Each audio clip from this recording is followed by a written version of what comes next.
ಅಧೋಕ್ಷಜ ಅನ್ನುವ ಶಬ್ದದ ಅರ್ಥವನ್ನು ಕೂಡ ಈಗ ನಾವು ನೋಡಬೇಕಾಗಿದೆ. ಇದಕ್ಕೆ ಮಹಾಭಾರತದ ಉದ್ಯೋಗ ಪರ್ವದ 70ನೇ ಅಧ್ಯಾಯದ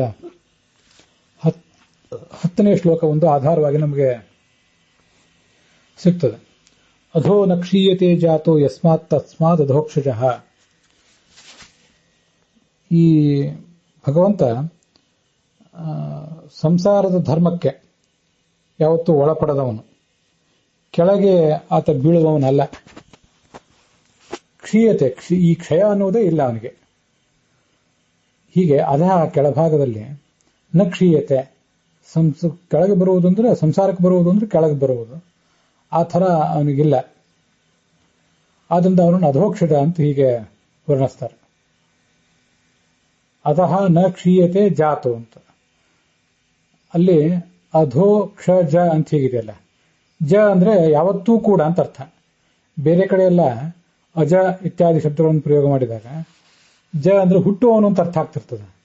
ಇಲ್ಲಿ ಜ ಅಂದ್ರೆ ಹುಟ್ಟುವವನು ಅಂತ ಅರ್ಥ ಅಲ್ಲ.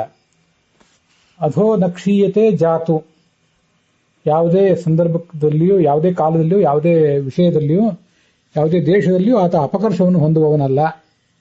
ಹೀಗೆ ಜಾತು ಅಂತ ಏನಿದೆಯಲ್ಲ, ಜಾತು ಅಂದ್ರೆ ಎಂದೂ ಅಂತ ಅರ್ಥ, ಒಮ್ಮೆ ಅಂತ ಅರ್ಥ. ವಿಧಿ ಅದು ಪಾಸಿಟಿವ್ ಆದಾಗ ಒಮ್ಮೆ ಅಂತ ಅರ್ಥ ಕೊಡ್ತದೆ. ನ ಜಾತು ಚಿತ್ ಅಂದ್ರೆ ಎಂದೆಂದೂ ಕೂಡ ಅಂತ ಅರ್ಥ ಕೊಡ್ತದೆ, ಎಂದೂ ಆಗದವನು ಅಂತ. ಹೀಗೆ ಜಾತು ಎಂಬಲ್ಲಿ ಆ ತು ಮತ್ತೆ ಆ ಎಲ್ಲ ಹೊರಟು ಹೋಗಿ ಅಧೋಕ್ಷಜ ಅಂತ ಹೀಗಾಗಿದೆ. ಅದ ಅಂದ್ರೆ ಕೆಳಗಡೆ.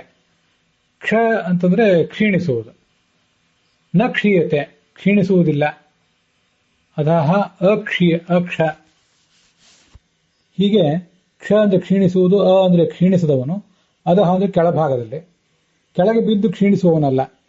ಪರಮಾತ್ಮ ಅವತಾರ ಮಾಡ್ತಾನೆ ಈ ಜಗತ್ತಿಗೆ ಬಂದು, ಆದರೆ ಎಂದೂ ಆತ ಕ್ಷೀಣಿಸುವವನಲ್ಲ, ಕ್ಷೀಣಿಸದೇ ಹಾಗೇ ಇರ್ತಾನೆ. ನ ಕರ್ಮಣ ಬದ್ಧತೆ ನೋ ಕನೀಯಾನ್. ಯಾವುದೇ ಕರ್ಮವನ್ನು ಮಾಡಿದಾಗ ಆತನಿಗೆ ಒಂದೇನು ಹೆಚ್ಚಳವೂ ಆಗೋದಿಲ್ಲ, ಕರ್ಮವನ್ನು ಮಾಡದೆ ಹೋದರೆ ಆತನಿಗೆ ಇನ್ನು ಕುಂದೂ ಆಗೋದಿಲ್ಲ. ಹೀಗೆ ಅವನನ್ನ ಶಾಸ್ತ್ರಗಳು ವರ್ಣನೆ ಮಾಡ್ತವೆ.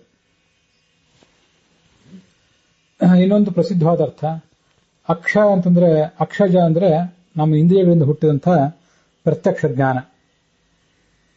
ಈ ಪ್ರತ್ಯಕ್ಷ ಜ್ಞಾನದಿಂದ ಆತ ಪ್ರತ್ಯಕ್ಷ ಜ್ಞಾನಕ್ಕೆ ಎಂದು ನಿಲುಕದವನು ಅಂತ ಅರ್ಥ. ಬಾಹ್ಯೇಂದ್ರಿಯ ಜನ್ಯವಾದಂಥ ಜ್ಞಾನಕ್ಕೆ ನಿಲುಕದವನು ಅಂತ ಹೀಗರ್ಥ. ಅಕ್ಷ ಅಂದ್ರೆ ಇಂದ್ರಿಯಗಳು, ಅಕ್ಷಜ ಅಂದ್ರೆ ಇಂದ್ರಿಯಗಳಿಂದ ಹುಟ್ಟಿದಂಥ ಜ್ಞಾನ. ಅಕ್ಷಜನಿತಂ ಜ್ಞಾನಂ ಯಸ್ಮಾತ್ ಅಧಃ. ಯಾವ ಭಗವಂತನ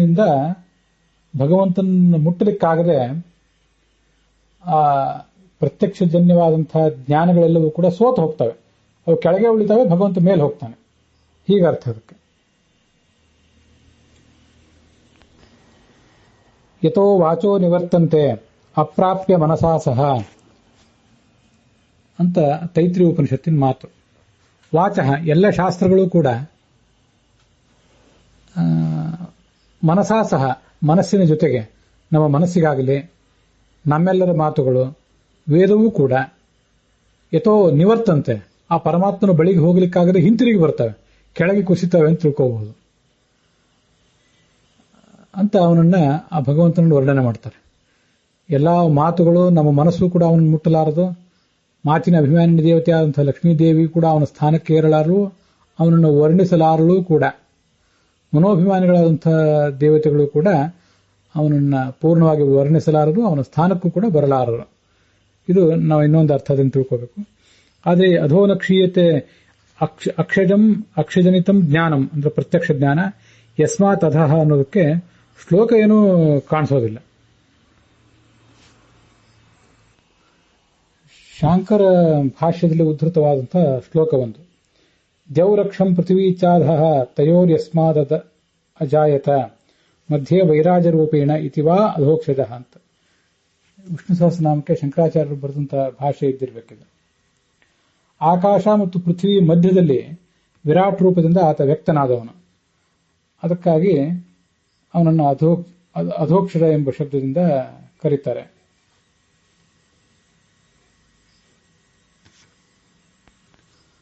ಆ ಶ್ಲೋಕದ ಶಬ್ದಕ್ಕೆ ಹೀಗೆ ಅರ್ಥ ಅಲ್ಲಿ ನಮಗೆ ಕಾಣಿಸ್ತದೆ. ಅಕ್ಷ, ಅಧ ಮತ್ತು ಅಕ್ಷ ಅಂತಿದೆಯಲ್ಲ, ಅಧ ಅಂದ್ರೆ ಪೃಥ್ವಿ ಅಂತ ಅರ್ಥ, ಅಕ್ಷ ಅಂದ್ರೆ ದ್ಯುಲೋಕ ಅಂತ ಅರ್ಥ, ಮೇಲಿನ ಲೋಕ. ಹೀಗೆ ಆ ಮೇಲಿನ ಲೋಕ ಮತ್ತೆ ಕೆಳಗಿನ ಲೋಕ, ದ್ಯುಲೋಕಕ್ಕೆ ಅಕ್ಷ ಅಂತಲೂ ಪೃಥ್ವಿ ಲೋಕಕ್ಕೆ ಅಧಃ ಅಂತಲೂ ಕರೀತಾರೆ. ತಯೋರ್ಯಸ್ಮಾದ್ ಅಜಾಯತ, ಅವುಗಳ ನಡುವಿನ ರೂಪವನ್ನು ತುಂಬಿ ನಿಂತವನೀತ ವಿರಾಟ್ ರೂಪದಿಂದ. ಮಧ್ಯ ವೈರಾಜ ರೂಪೇಣ ಇತಿವಾ ಅಧೋಕ್ಷಜ, ಈ ಒಂದು ಅರ್ಥದಿಂದಲೂ ಆತನನ್ನು ಅಧೋಕ್ಷಜ ಅಂತ ಹೇಳಬಹುದಾಗಿದೆ.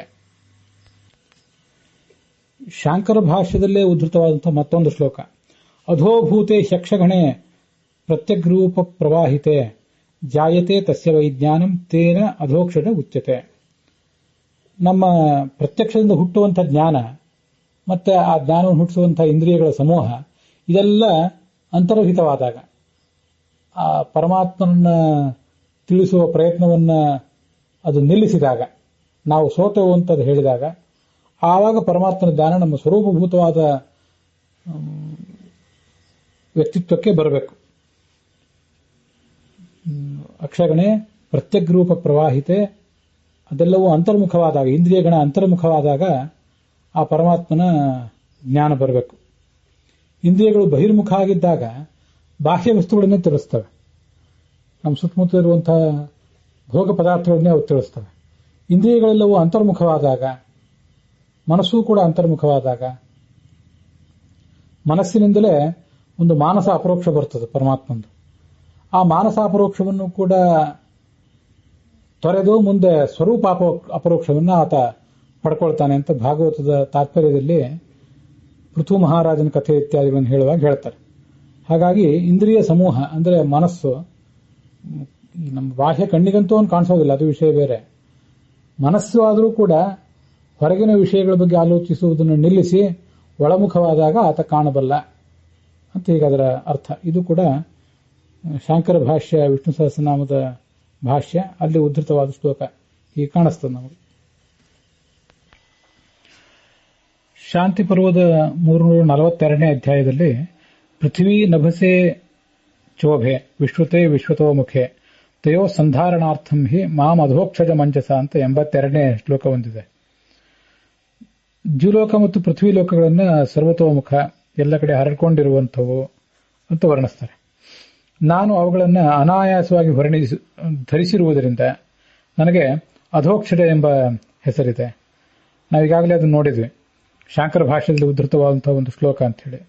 ಅಧ ಅಂದ್ರೆ ಪೃಥ್ವಿ ಲೋಕ, ಅಕ್ಷ ಅಂತಂದ್ರೆ ಆ ದ್ಯುಲೋಕ. ಅವುಗಳೆರಡನ್ನೂ ಕೂಡ ಇವನು ಲೀಲೆಯಿಂದ ಧರಿಸಿರುವುದರಿಂದ ತಯೋ ಸಂಧಾರಣಾರ್ಥಂ ಹಿ ಮಾಂ ಅಧೋಕ್ಷಜ ಮಂಜಸ, ಧರಿಸಿರುವುದರಿಂದ ಅಥವಾ ಅವುಗಳನ್ನು ನಾನು ಹುಟ್ಟಿಸಿರುವುದರಿಂದ ಅಂತಲೂ ಕೂಡ ಮತ್ತೊಂದು ಅರ್ಥವನ್ನು ಹೇಳಬಹುದು. ನಿರುಕ್ತಂ ವೇದ ವಿದುಷಃ ವೇದ ಶಬ್ದಾರ್ಥ ಚಿಂತಕಾಃ ತೀಮಾಂ ಗಾಯಂತಿ ಪ್ರಾಗ್ವಂಶೆ ಅಧೋಕ್ಷಜ ಇತಿ ಸ್ಥಿತಿ. ವೇದಗಳ ವೈದಿಕ ಶಬ್ದಗಳ ಅರ್ಥಗಳನ್ನು ವಿಚಾರ ಮಾಡ್ತಕ್ಕಂಥ ವಿದ್ವಾಂಸರು ಪ್ರಾಗ್ವಂಶದಲ್ಲಿ ಕೂತ್ಕೊಂಡು ಅಧೋಕ್ಷಜ ಎಂಬ ಹೆಸರನ್ನ ಹೇಳ್ತಾ ನನ್ನ ಮಹಿಮೆಯನ್ನು ಕೊಂಡಾಡ್ತಾರಂತೆ. ಪ್ರಾಗ್ವಂಶ ಅಂದ್ರೆ ಏನು? ಯಜಮಾನ ಮತ್ತು ಋತ್ವಿಕಗಳು ಇವರೆಲ್ಲ ಇರುವಂತಹ ಒಂದು ಕೋಣೆ, ಅದಕ್ಕೆ ಪ್ರಾಗ್ವಂಶ ಅಂತ ಹೇಳ್ತಾರೆ. ಕೆಲವು ಕಡೆ ಯಜಮಾನ ಇರುವಂತಹ ಕೋಣೆ, ಅದನ್ನು ಮಾತ್ರ ಪ್ರಾಗ್ವಂಶ ಅಂತ ಹೇಳ್ತಾರೆ. ಹೀಗೆ ಪ್ರಾಗ್ವಂಶದಲ್ಲಿ ಕೂತ್ಕೊಂಡು ಯಜ್ಞದ ನಡುವೆ ಬಿಡುವಿದ್ದಾಗ ಅಧೋಕ್ಷಜ ಎಂಬ ಶಬ್ದದಿಂದ ನನ್ನ ಮಹಿಮೆಯನ್ನು ಕೊಂಡಾಡ್ತಾರೆ.